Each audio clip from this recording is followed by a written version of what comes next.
7 दिनों से आसमान जैसे फटकर बरस रहा था।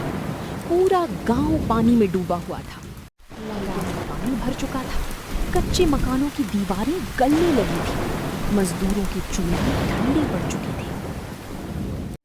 गांव की एक छोटे से टूटे फूटे घर में 2 लोग बैठे थे। एक था मोहन और उसकी पत्नी गौरी। मोहन बचपन से ही अनाथ था। न माँ, न पिता, न कोई रिश्तेदार। बस मेहनत ही उसकी सबसे बड़ी पूंजी थी। गांव घर में बस थोड़ा सा आटा बचा है। अगर कल भी काम नहीं मिला तो खाना कैसे बनेगा? भगवान पर भरोसा रखो गौरी, शायद कल बारिश रुक जाए। लेकिन अगले ही पल बिजली जोर से चमकी और पहले से भी तेज बारिश शुरू हो गई। मोहन खामोश होकर बाहर देखने लगा। उसकी आंखों में चिंता साफ दिखाई दे रही थी। लेकिन किसी तरह बीत गई।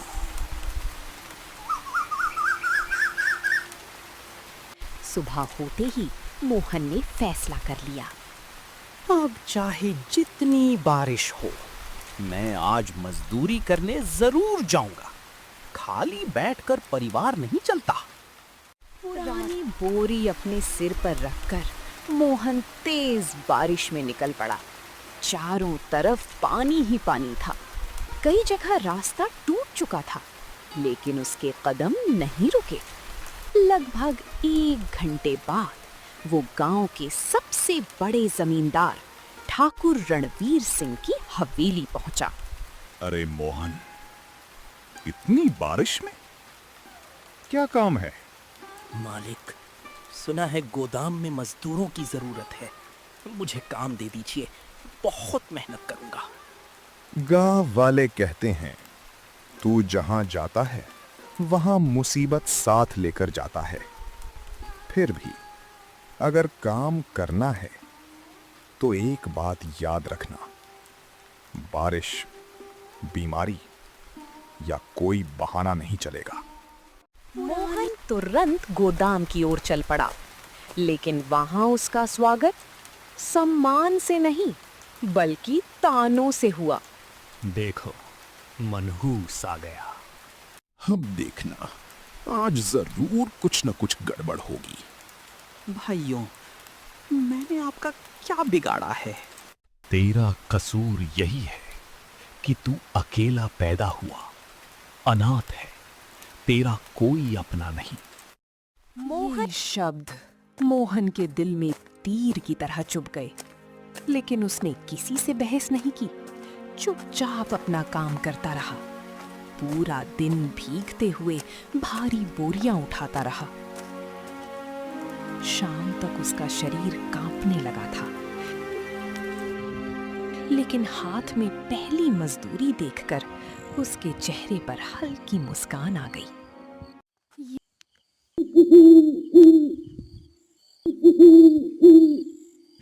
शाम ढल चुकी थी।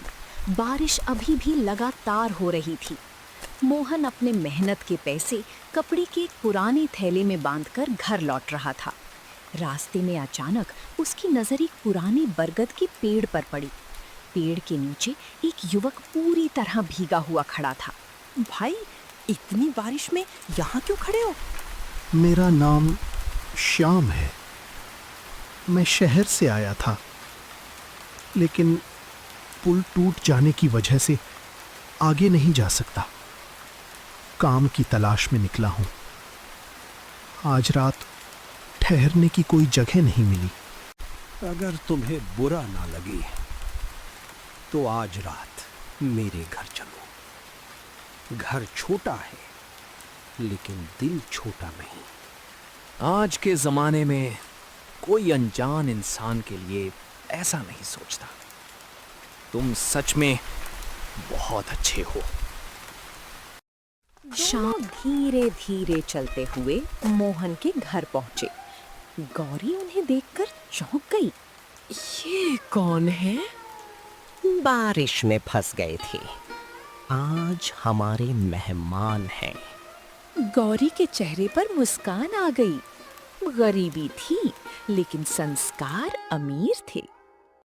मेहमान भगवान का रूप होते हैं। मैं अभी गरम खाना बनाती हूँ। रसोई में सिर्फ थोड़ा सा आटा, कुछ आलू और थोड़ी दाल बची थी। फिर भी गौरी ने पूरे मन से खाना बनाया। तीनों लोग एक साथ बैठकर खाने लगे। उस रात बहुत दिनों बाद मोहन के घर में हंसी गूंजी। सबने देर रात तक बातें की। तभी बातचीत के दौरान श्याम ने एक सवाल पूछा। मोहन, तुम्हारे परिवार में कौन कौन है? बस गौरी है, बाकी मैं बचपन से अनाथ हूं। ना माँ, ना पिता, ना कोई अपना। ये सुनकर श्याम कुछ पल के लिए खामोश हो गया। उसकी आंखें भर आईं। मैं भी अनाथालय में बड़ा हुआ हूं, बचपन से। बस एक दोस्त था, लेकिन वक्त ने हमें अलग कर दिया। आज तक नहीं पता वो कहाँ होगा। अगली सुबह बारिश थोड़ी कम हुई। मोहन रोज की तरह गोदाम जाने लगा। तभी श्याम बोला, आज मैं भी तुम्हारे साथ चलूंगा। दोस्त का बोझ दोस्त ही बांटता है। नहीं, तुम मेहमान हो। कल तक था, आज से दोस्त हूं। दोनों साथ साथ गोदाम पहुंचे।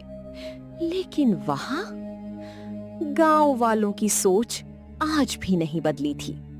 लगता है दोस्ती का बुखार जल्दी उतर जाएगा। जो दोस्त मुसीबत में साथ छोड़ दे, वो दोस्त नहीं होता। शाम की बात सुनकर सभी मजदूर चुप हो गए। लेकिन उनकी मन की जलन और बढ़ गई। दोपहर का समय था। मोहन अनाज की भारी बोरी उठाकर गोदाम के अंदर ले जा रहा था। अचानक उसे चक्कर आया। उसके कदम लड़खड़ाए और पूरी बोरी नीचे गिर गई। अरे, सब बर्बाद हो गया। चलो, ठाकुर साहब को बुलाओ। कुछ ही देर में ठाकुर रणवीर सिंह गुस्से से लाल होकर वहां पहुंचा। मोहन, ये क्या कर दिया तूने? मालिक, गलती हो गई। मुझे तेज बुखार था, हाथ से बोरी छूट गई। गलती? मेरे हजारों रुपए का नुकसान करके इसे गलती कह रहा है? मालिक, मेरी मजदूरी से थोड़ा थोड़ा काट लीजिए। मैं मेहनत करके सब चुका दूंगा। नहीं, एक बोरी नहीं, 3 बोरी का पैसा देना होगा। और जब तक पूरा पैसा नहीं देगा, तुझे काम नहीं मिलेगा। मालिक, इतने पैसे मैं कहां से लाऊंगा? मुझ पर दया कीजिए। मुझे तेरी गरीबी से कोई मतलब नहीं।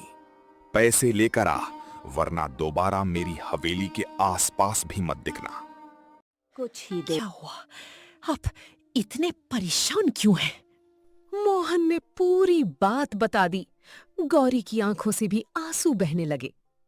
हमने किसी का बुरा नहीं किया, फिर भगवान हमारी इतनी परीक्षा क्यों ले रहे हैं? दूसरे कमरे में श्याम था। श्याम की मुट्ठियां गुस्से से भीज गईं। जिस इंसान ने अपने खाली घर में मुझे जगह दी, जिसने अपना आखिरी निवाला मेरे साथ बांटा, उसे मैं अकेला नहीं छोड़ सकता। अब समय आ गया है कि मैं अपनी असली पहचान बता दूं।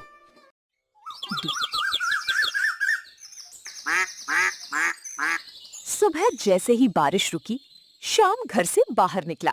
उसने अपनी जेब से एक पुराना मोबाइल निकाला और किसी को फोन मिलाया। तुरंत गांव पहुंचो और मेरे सारे जरूरी कागज, गाड़ी और नकद रकम साथ लेकर आओ। अब एक दोस्त का कर्ज चुकाने का समय आ गया है। सुबह की पहली किरण के साथ कई दिनों बाद बारिश पूरी तरह रुक चुकी थी। मोहन और गौरी अभी भी आंगन में उदास बैठे थे। उनके चेहरे पर उम्मीद की आखिरी किरण भी बुझ चुकी थी। तभी गांव की कच्ची सड़क पर कई बड़ी-बड़ी गाड़ियों का काफिला दिखाई दिया।